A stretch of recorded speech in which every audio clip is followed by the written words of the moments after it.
நம்ம பார்க்க போகிற டாபிக் வந்து AI utility in health care and medical industry. இன்னும் எல்லாரும் யோசிக்கலாம், ஏஐன்னு எல்லாருமே எல்லா இடத்துலையும் பேசுகிறாங்களே, இது எப்படி வந்துட்டு ஒரு கம்ப்யூட்டர் சயின்ஸ் சப்ஜெக்ட் வந்து எப்படி நம்மளுக்கு ஹெல்த் கேர் இண்டஸ்ட்ரியில் ஹெல்ப் பண்ண போகுது அப்படின்னு நீங்கள் யோசிக்கலாம். ஸோ அதுக்கான ரீசனிங் நான் இன்னைக்கு கொடுக்க போகிறேன் உங்களுக்கு. ஏஐனா என்ன? எல்லாருக்குமே வந்துட்டு ஏஐன்ற டேர்ம் தெரிஞ்சிருக்கும், ஆர்டிஃபிஷியல் இன்டெலிஜென்ஸ்னு தெரிஞ்சிருக்கும். பட் அது என்னன்றதை வந்துட்டு நான் உங்களுக்கு சிம்பிளாக சொல்கிறேன். ஏஐனா வந்துட்டு ஒரு செயற்கை நுண்ணுணர்வுன்னு சொல்லலாம். இது வந்துட்டு ஒரு மெஷினுக்கு மனுஷனை போல யோசிக்கிற திறன் கொடுக்கக்கூடிய ஒரு ப்ரோக்ராம், சிம்பிளா சொல்லணும்னா. ஸோ ஏஐ வந்துட்டு புத்திசாலித்தனமா மனுஷனை மாதிரி யோசிக்கும், நம்மள மாதிரியே வந்துட்டு முடிவெடுக்கும், டிசிஷன் மேக்கிங் இருக்கும். அண்ட் இதெல்லாமே வந்துட்டு நம்ம இன்டர்வென்ஷன் இல்லாம ஆட்டோமேட்டடா நடக்கும். அண்ட் நம்ம நம்ம எடுக்கிறத விட இதோட டெசிஷன்ஸ் வந்துட்டு 99% அக்யூரேட்டா இருக்கும். அண்ட் கம்மியான நேரத்துல டெசிஷன்ஸ் இருக்கும். ஸோ ஏஐ வந்துட்டு ஹெல்த் கேர்ல எதுக்கு தேவை அப்படின்னு பார்க்கும்போது, ஓவர்வெல்மிங் டேட்டா.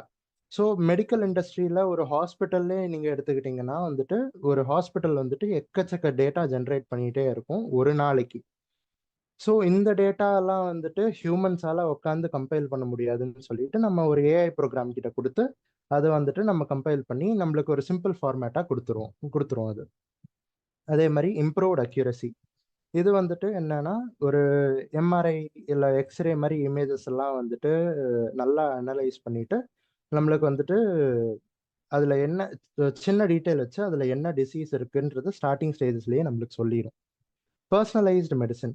இது என்னன்னு பார்த்தீங்கன்னா, ஒரு பேஷண்ட்டோட டேட்டா எடுத்து அதுல இருந்து இந்த பேஷண்ட்டுக்கு இந்த கோர்ஸ் ஆஃப் மெடிசன், இந்த கோர்ஸ் ஆஃப் இந்த டியூரேஷன்ல கொடுத்தா இவர் வந்துட்டு சீக்கிரமா குணமாகறதுக்கு வாய்ப்பு இருக்குன்னு சொல்றது தான் personalised medicine.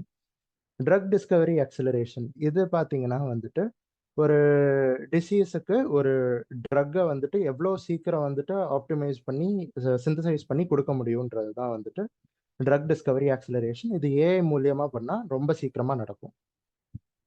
And enhanced efficiency.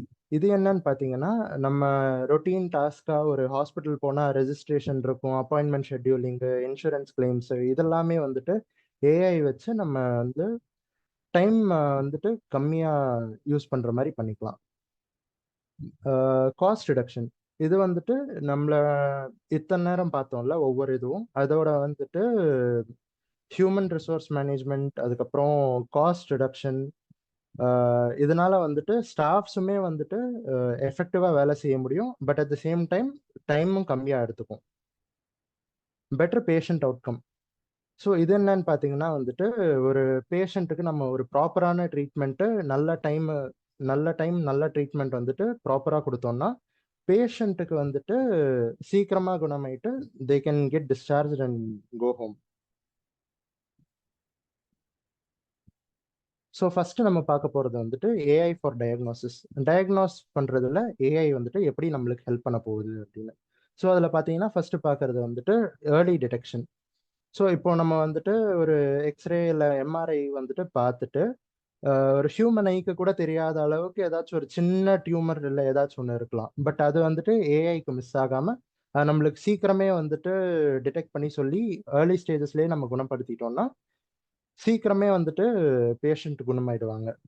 So இது வந்துட்டு நிறைய இதில் இருக்கலாம். லைக் லங் கேன்சர் வந்துட்டு ஸ்டார்டிங் ஸ்டேஜஸில் வந்துட்டு ஹியூமனால் டிடெக்ட் பண்ணுறது ரொம்ப கஷ்டம். பட் இது ஏஐ வச்சு இமேஜ் அனாலிசிஸ் பண்ணோம்னா ஈஸியாக இருக்கும். Improved accuracy. ஸோ இது வந்துட்டு அகெயின் நம்ம வந்துட்டு ஹியூமன் ஐயால் பார்க்க முடியாது. ஸோ வந்துட்டு ஹியூமன் எரர் வந்துட்டு எலிமினேட் பண்ணுறது வந்து ஏஐயோட வேலை இங்க. ஸோ இதனால என்ன நடக்கும்னா, ஒரு டாக்டர் வந்துட்டு கான்ஃபிடென்ட்டாக வந்து ஒரு டெசிஷன் எடுக்க முடியும். இது சரி, இந்த ட்ரீட்மெண்ட்டை நம்ம கொடுத்தா இவ்வளோ சீக்கிரமாக இவர் குணமாவார் அப்படின்னு. Image analysis. So AI algorithms வந்துட்டு நிறைய இருக்கு. லைக் கேஎன்என், எஸ்விஎம், அந்த மாதிரி நிறைய இருக்கு. ஸோ இதெல்லாம் என்ன பண்ணும்னா, ஒரு எக்ஸ்ரே இல்லை எம்ஆர்ஐ மாதிரி ஒரு இமேஜில் வந்துட்டு பாயிண்ட்ஸ் பிளாட் பண்ணிட்டு ஏதாச்சும் அப்நார்மாலிட்டி இருந்தால் இம்மீடியட்டாக வந்துட்டு நம்மளுக்கு நோட்டிஃபை பண்ணி இங்கே அப்நார்மாலிட்டி இருக்குது, இங்கே டியூமர் இருக்குது அப்படின்னு நம்மள நோட்டிஃபை பண்ணிடும். ஸோ இப்போ நம்ம இங்கே பார்க்குறது எல்லாமே வந்துட்டு சில கம்பெனிஸ் ஏஐ யூஸ் பண்ணி ட்ரீட் பண்ணுற கம்பெனிஸ். இப்போ ஏஐ டாக் பார்த்தீங்கன்னா வந்துட்டு மெடிக்கல் இமேஜஸில் வந்துட்டு ஏதாச்சும் அப்நார்மாலிட்டி இருக்கா அப்படின்னு கண்டுபிடிச்சி சொல்கிற மாதிரி ஒரு கம்பெனி. அதே மாதிரி வந்துட்டு ஐபிஎம் வாட்சன் ஹெல்த் வந்துட்டு நம்மளுக்கு பேஷண்ட் டேட்டா வந்துட்டு அனலைஸ் பண்ணிட்டு அவங்களுக்கு எப்படி வந்துட்டு ட்ரீட்மெண்ட் கொடுக்கலாம், இல்லை இவங்களுக்கு என்ன பிரச்சனை இருக்குன்னு டயக்னோஸ் பண்ணி சொல்றோம். அதே மாதிரி கூகுள் டீப் மைண்ட் வந்துட்டு மெயினாக இப்போதைக்கு வந்துட்டு ஐ டிசீசஸும் அதுக்கப்புறம் கிட்னி இன்ஜுரி இல்லை இந்த மாதிரி வந்துட்டு டிசீசஸை வந்துட்டு ப்ரிடிக்ட் பண்ணி சொல்லும். பாத்தே இது வந்துட்டு பேஷண்ட் அவுட்கம் இல்லை வந்துட்டு அவங்களுக்கு கொடுக்குற ட்ரீட்மெண்ட் வந்துட்டு எவ்வளோ அக்யூரேட்டாக இருக்குன்னு பார்த்து சொல்லுது. AI for treatment. AI for treatment என்னன்னு பார்த்தீங்கன்னா ஒரு பர்சனலைஸ்டு மெடிசன். இப்போ வந்துட்டு நிறைய பேருக்கு வந்துட்டு சிங்கிள் ப்ராப்ளமாக இருக்கலாம். லைக் இப்போ ஜென்ரலாக ஒருத்தருக்கு ஃபீவர் வருதுன்னே வச்சுக்கோங்களேன். நிறைய பேருக்கு ஃபீவர் வந்தால் வந்துட்டு எல்லாருக்குமே வந்துட்டு பேராசிட்டமால் எழுதி கொடுத்துருவாங்க டாக்டர்ஸ். பட் இப்போ வந்துட்டு சில பேருக்கு வந்துட்டு ஒரு காம்போசிஷன் ஆஃப் மெடிசன் கொடுத்தா சீக்கிரமா சரியாகும். பட் அதே காம்போசிஷன் வந்துட்டு நிறைய மற்றவங்களுக்கு கொடுத்தா கொஞ்சம் டிஃப்ரெண்ட் டைம்ல ஆகும். ஸோ இது வந்துட்டு patient record, life style, jeans எல்லாம் வச்சு அவங்களுக்கு எப்படிப்பட்ட மெடிசன் எந்த நேரத்துக்கு கொடுத்தா கரெக்டாக இருக்கும் அப்படின்னு சொல்றது வந்துட்டு பர்சனலைஸ்டு மெடிசன்னு சொல்றாங்க. Drug dosage optimisation. இப்போ பர்சனலைஸ் மெடிசன் பார்த்தோம்ல, ஸோ ஒருத்தருக்கு வந்துட்டு என்ன மாதிரி மெடிசன் கொடுக்கணும்னு, அதே மாதிரி வந்துட்டு என்ன டோசேஜில் கொடுத்தா எவ்வளோ சீக்கிரமா வந்துட்டு இவங்க குணமாவாங்க சைடு எஃபெக்ட்ஸ் இல்லாமல் அப்படின்றது தான் வந்துட்டு ட்ரக் டோசேஜ் ஆப்டிமைசேஷன். இதுவும் வந்துட்டு ஏஐ மாடியூல்ஸ் வந்துட்டு ப்ராப்பராக பண்ணும். Treatment planning. இப்போ வந்து இந்த கோர்ஸ் ஆஃப் ட்ரீட்மெண்ட் ஒரு 6 மந்த்ஸுக்கு எடுத்துட்டு நெக்ஸ்ட் இன்னொரு கோர்ஸ் வந்துட்டு இன்னொரு 3 மந்த்ஸுக்கு எடுத்தா சீக்கிரம் குணமாவாங்க அப்படின்னு வந்துட்டு பிளான் பண்ணி சொல்றது தான் வந்துட்டு treatment planning. Robotic surgery. So robotic surgery வந்துட்டு இப்போ ரீசெண்டாக ட்ரெண்ட் ஆகிட்டு இருக்கு. இது வந்துட்டு ஒரு ரோபோட் அசிஸ்டட் சர்ஜரி. அதாவது ஒரு சர்ஜன், மெயின் சர்ஜன் இருப்பாரு. அவருக்கு வந்துட்டு ஒரு ரோபோட் வந்துட்டு இந்த டென்ஷன்ல இந்த டிஷ்யூவை நீங்க கட் பண்ணீங்கன்னா கரெக்டா இருக்கும், இந்த டெப்த்துக்கு போனா கரெக்டா இருக்கும்னு அசிஸ்ட் பண்ற ஒரு மெஷினரி அது. ஸோ அதே மாதிரி இங்க பாத்தீங்கன்னா வந்துட்டு ஐபிஎம் வாட்சன் ஃபார் ஆன்காலஜி அப்படின்றது வந்துட்டு ஐபிஎம் வாட்சன்ன்றது ஒரு ஐபிஎம்மோட கிளவுட் இன்டர்ஃபேஸ். அதுல வந்துட்டு ஆன்காலஜி டிபார்ட்மெண்ட்டுக்கு இவங்க என்ன பண்ணியிருக்காங்கன்னா வந்துட்டு எவிடன்ஸ் பேஸ்ட் ட்ரீட்மெண்ட் வந்துட்டு சஜஸ்ட் பண்ணும். ஸோ இந்த கேன்சருக்கு வந்துட்டு இந்த ட்ரீட்மெண்ட் இந்த பேஷண்ட்டுக்கு அவங்க டேட்டா வச்சு என்னெல்லாம் செஞ்சா கரெக்டாக இருக்கும் அப்படின்னு சொல்றதுக்கு ஐபிஎம் வாட்சன் ஆன்காலஜி யூஸ் பண்ணுவாங்க. ஸோ டெம்பஸ்ன்ற கம்பெனி என்ன பண்ணுன்னு பார்த்தீங்கன்னா வந்துட்டு clinical and molecular data analyse பண்ணிட்டு பர்சனலைஸ்டு கேன்சர் ட்ரீட்மெண்ட் கொடுக்கும் ஒவ்வொரு பேஷண்ட்டுக்கும். இன்டிவேட்டிவ் சர்ஜிக்கல்ஸ்ன்றது ஒரு கம்பெனி. அதோட டவின்சி சிஸ்டம் தான் வந்துட்டு மெயினாக வந்து நிறைய ரோபோட்டிக் சர்ஜரிஸ்க்கு யூஸ் பண்ணுறாங்க.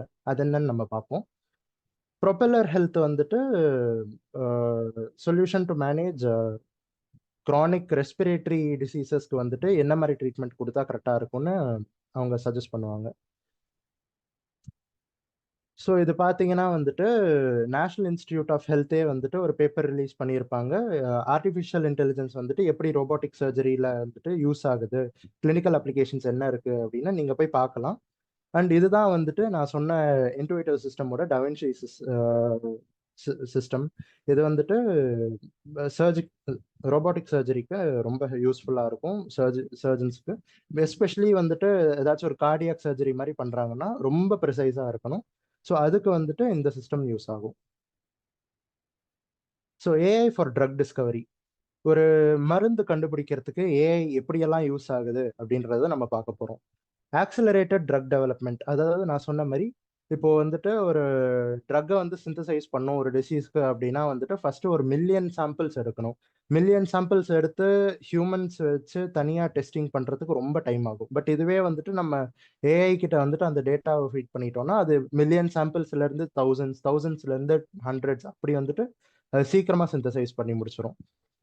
அதே மாதிரி டார்கெட் ஐடென்டிஃபிகேஷன். இப்போ வந்துட்டு ஒரு டிசீஸோட ஒரு புரோட்டீன் இருக்கு, அதை வந்துட்டு எந்த காம்பவுண்ட் வச்சு அட்டாக் பண்ணா வந்துட்டு இது சீக்கிரமா வந்துட்டு அந்த வைரஸை இது பண்ண முடியும் அப்படின்னு பார்த்து அந்த அந்த மெயின் காம்பவுண்டை டார்கெட்டை ஐடென்டிஃபை பண்றது target identification. Virtual screening. Virtual ஸ்கிரீனிங்னா வந்து நான் சொன்ன மாதிரி மில்லியன்ஸ் ஆஃப் காம்பவுண்ட்ஸ்ல இருந்து எதெல்லாம் தேவையோ ஃபில்டர் பண்ணி எடுத்து நம்மளுக்கு கொடுக்கும். அதே மாதிரி predicting drug to drug interactions and side effects. இப்போ ஒரு மாத்திரைன்னு எடுத்தீங்கன்னா அதில் ஒரு சிங்கிள் ட்ரக் மட்டும் இருக்காது, மல்டிபிள் கெமிக்கல் காம்பவுண்ட்ஸ் இருக்கும். ஸோ ஒவ்வொரு காம்பவுண்ட்ஸுக்கான இன்ட்ராக்ஷன் எப்படி இருக்கும் அப்படின்னு பேஸ் பண்ணி நம்மளுக்கு கொடுக்கறது வந்துட்டு predicting drug to drug interactions. Sorry, repurposing existing drugs வந்துட்டு இப்போ ஆல்ரெடி ப்ரீ எக்ஸிஸ்டிங்காக இருக்கிற ட்ரக்ஸை வந்துட்டு இன்னும் வேற ஏதாச்சும் டிசீஸ்க்கு எப்படி யூஸ் பண்ண முடியும் அப்படின்னு சொல்றது தான் வந்து ரீபர்பஸிங் எக்ஸிஸ்டிங் ட்ரக்ஸ். இப்போ நம்மளுக்கு மெயினாக பார்த்தோம்னா கோவிட் வேக்சின்கான டிஸ்கவரியே வந்துட்டு நம்மளுக்கு சீக்கிரமாக கிடைச்சதுக்கு காரணம் வந்து ஏஐ யூஸ் தான். அண்ட் இப்போ வந்து ஆட்டம் வைஸ் அப்படின்ற ஒரு கம்பெனி என்ன பண்ணும்னா பைண்டிங் அஃபினிட்டி, கெமிக்கல்ஸோட பைண்டிங் அஃபினிட்டி எப்படி இருக்கும் அப்படின்னு சொல்லிட்டு நம்மளுக்கு காட்டக்கூடிய கம்பெனி அது. பெனவலண்ட் ஏஐ வந்து என்ன பண்ணும்னா இதை ஏஐ யூஸ் பண்ணி ட்ரக் கேண்டிடேட்ஸ் வந்துட்டு பொட்டென்ஷியல் இந்த டிசீஸ்க்கு இந்த கேண்டிடேட் தான் கரெக்டாக இருக்கும் அப்படின்னு கண்டுபிடிச்சு கொடுக்கறது.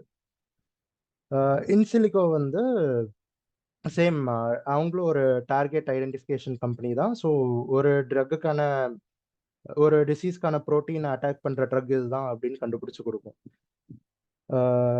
எக்ஸிஸ் எக்ஸிஸ்டென்ஷியான்ற கம்பெனி வந்து இப்போ நாவல் காம்பவுண்ட்ஸ் வந்துட்டு கிரியேட் பண்ணுறதுக்கான ஒரு கம்பெனி. நாவல் காம்பவுண்ட்ஸ்னா என்னன்னா இது வரைக்கும் அனிமல்ஸ் மேலே டெஸ்ட் பண்ணாத ஒரு ட்ரக்ல வந்துட்டு ஸ்டார்டிங் ஸ்டேஜஸில் இருக்கிற ட்ரக் இதை வந்துட்டு எப்படி டிசீஸை அட்டாக் பண்ணும் அப்படின்னு கண்டுபிடிச்சு சொல்கிற கம்பெனி தான் அது.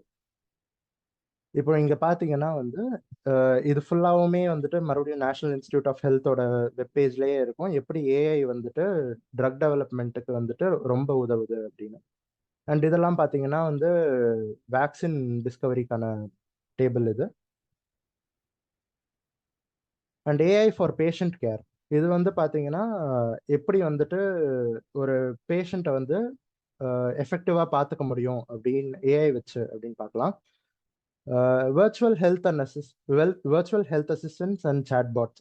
ஸோ இது என்னன்னா வந்து நம்மளுக்கு பேசிக்காக தெரியும் எல்லாருக்கும் சாட்பாட்னா என்ன, சாட் ஜிபிடினா என்னன்னு நம்மளுக்கு தெரியும். ஸோ மெடிக்கல் ஓரியன்ட் சாட் ஜிபிடினா எப்படி இருக்கும், இப்போ வந்து நம்மளுக்கு எந்த நேரம் வேணா ஒரு மெடிக்கல் அசிஸ்டன்ஸோ இல்லை வந்துட்டு மெடிக்கல் அட்வைஸ் வேணும்னாலோ நம்மளுக்கு எல்லா நேரத்துக்கும் ஒரு டாக்டர் வந்துட்டு அவைலபிளாக இருக்க மாட்டாங்க.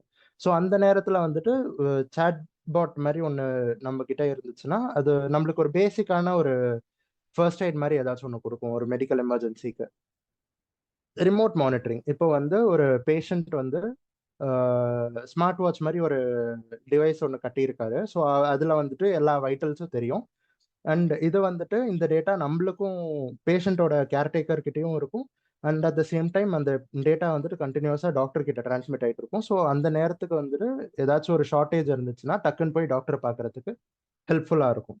பேஷண்ட் மேனேஜ்மெண்ட் சிஸ்டம் வந்துட்டு மெயினாக அட்மினிஸ்ட்ரேஷன் டாஸ்க்கு, ரெஜிஸ்ட்ரேஷன், ஷெட்யூலிங் இதுக்குமே வந்துட்டு ஏஐ வந்துட்டு ஹெல்ப்ஃபுல்லாக இருக்கும். கிளினிக்கல் டெசிஷன்ஸ் வந்துட்டு டாக்டர்ஸுக்கு இந்த ட்ரீட்மெண்ட் எடுக்கிறதுக்கு ஒரு கான்ஃபிடன்ஸ் கொடுக்கக்கூடியது தான் வந்துட்டு clinical decision support. Behavioural health வந்துட்டு ஒரு மூட் மானிட்டரிங் எல்லாம் வந்துட்டு ஒரு பேஷண்ட்டுக்கான மென்டல் ஹெல்த் சப்போர்ட் கொடுக்கறது, காக்னேட்டிவ் பிஹேவியரல் தெரப்பி கொடுக்கறது, இதுக்கெல்லாமும் வந்துட்டு ஏஐ ஹெல்ப் பண்ணும். இது பார்த்தீங்கன்னா இது ஐஓடி பேஸ்டு டிவைசஸ். இதெல்லாம் வந்துட்டு ஒவ்வொரு பாடி பார்ட் ஆஃப் இந்த பேஷண்ட்ல பொருத்திட்டோம்னா இங்கே பார்த்தீங்கன்னா எப்படி வந்துட்டு டேட்டா வந்து நம்மளுக்கும் அப்ளிகேஷன்ல தெரியும். And at the same time டாக்டர்கிட்டையும் எப்படி போகுதுன்றதை நம்ம இங்கே பார்க்கலாம்.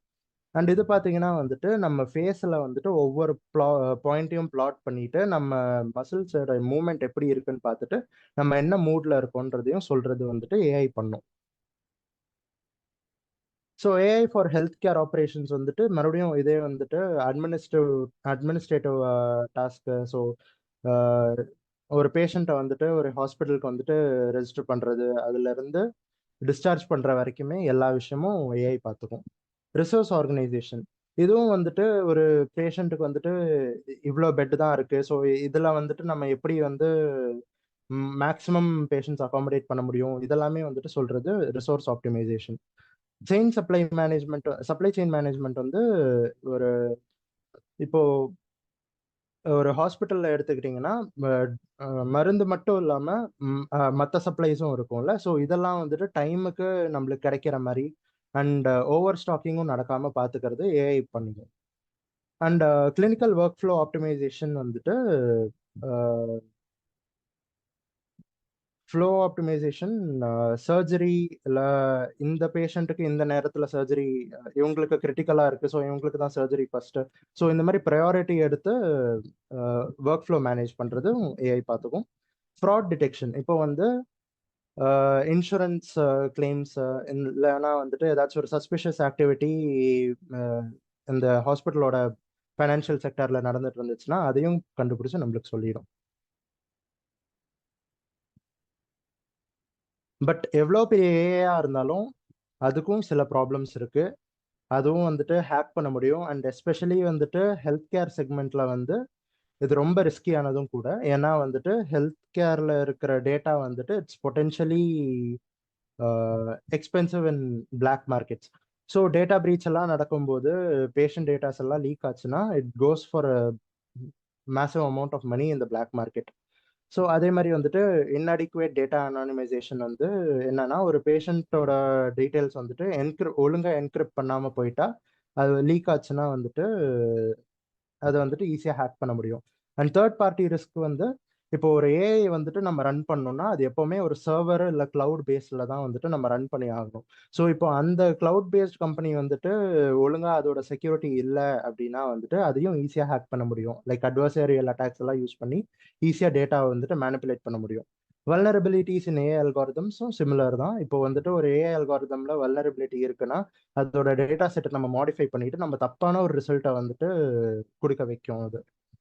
அண்ட் டேட்டா இன்டெகிரிட்டி அட்டாக்ஸ் வந்துட்டு இப்போ ஒரு ஏஐ மாடியூல்ல வந்துட்டு நம்மளுக்கு ஒரு செட் ஆஃப் கோட்ஸ் இருக்குன்னா அதை டோட்டலாக மாற்றி இப்போ வந்து அதுக்கு ஒரு டிஸ்அட்வான்டேஜஸான ரிசல்ட்டை நம்மளுக்கு கொடுக்க வச்சிரும். ஸோ இதுக்கெல்லாமே வந்துட்டு ஒரு தீர்வு இருக்கா அப்படின்னு பார்க்கும்போது பிளாக் செயின் யூஸ் பண்ணலாம் ஏஐ ரன் பண்ணுறதுக்கு. ஸோ பிளாக் செயின் யூஸ் பண்ணுறதுனால என்ன ஆகுது அப்படின்னா வந்து நம்ம டேட்டாவும் ஹேக் பண்ண முடியாது, அட் த சேம் டைம் அது செக்யூராக இருக்கும், சேஃபாக இருக்கும், அண்ட்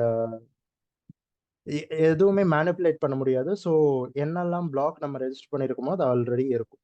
பட் பிளாக் செயின்லேயும் ப்ரைவசிக்கு பேர் போன பிளாக் செயின் நம்ம பெல்டெக்ஸ் பிளாக் செயின்.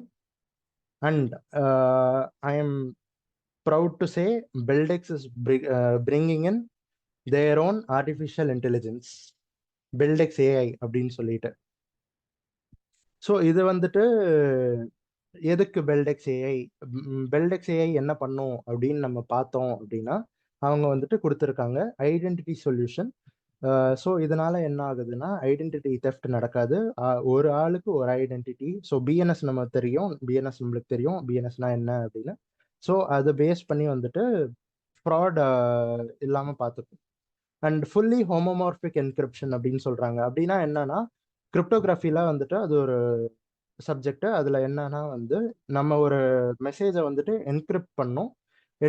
ஜென்ரலாக வந்துட்டு ஒரு மெசேஜ் என்கிரிப்ட் பண்ணிட்டு அது ரிசீவர் கிட்ட போனதும் அது டீக்ரிப்ட் ஆகிட்டு தான் மெசேஜ் வரும். பட் இப்போ வந்துட்டு ஹோமோமார்பிக் என்கிரிப்ஷனில் என்ன ஆகுது அப்படின்னா அந்த என்கிரிப்டட் மெசேஜ் அப்படியே ப்ராசஸ் ஆகி ரிசல்ட் கொடுக்குமே தவிர அது எங்கேயுமே டீக்ரிப்ட் ஆகாது. ஸோ அது ஹேக் ஆகாது. And data integrity and transparency. So எந்த டேட்டாவுமே வந்துட்டு நம்மளால மாற்ற முடியாது, எதுவுமே பண்ண முடியாது. அண்ட் லெட்ஜர்ல அப்படியே தெரியும் என்ன நடக்குது அப்படின்னு. ஸோ இது எங்கெல்லாம் யூஸ் பண்ணலாம் அப்படின்னு அவங்களே வந்துட்டு கொடுத்துருக்காங்க. அண்ட் மெயினாக அவங்க ஃபர்ஸ்ட் கொடுத்துருக்கிறதே வந்துட்டு ஹெல்த் கேர் சர்வீசஸ் தான் கொடுத்துருக்காங்க. அண்ட் மற்றபடி identity verification, internet of things, financial services, supply chain management, legal compliance, real estate, voting systems, insurance services, energy sector, இது எல்லாத்துலேயுமே வந்துட்டு ஏஐ, பெல்டெக்ஸ் ஏஐ யூஸ் ஆகும் அப்படின்னு அவங்க கொடுத்துருக்காங்க. So we hope Beltex AI சீக்கிரம் ரோல் அவுட் ஆகும். And they have also confirmed Beltex ப்ரௌசரோட பெல்டெக்ஸ் ஏஐ வந்துட்டு இன்டகிரேட் ஆகி வரும்னு சொல்லிட்டு, which is a plus point. I hope இன்னைக்கு செஷன் வந்துட்டு எல்லாருக்கும் வேல்யூபிளாக இருந்திருக்கும் அப்படின்னு நம்புகிறேன். அண்ட் ஐ ஹோப் யாருக்கும் போர் அடிச்சிருக்காதுன்னு நம்புகிறேன். So thank you all. Thank you sir. Thank you for giving me this opportunity.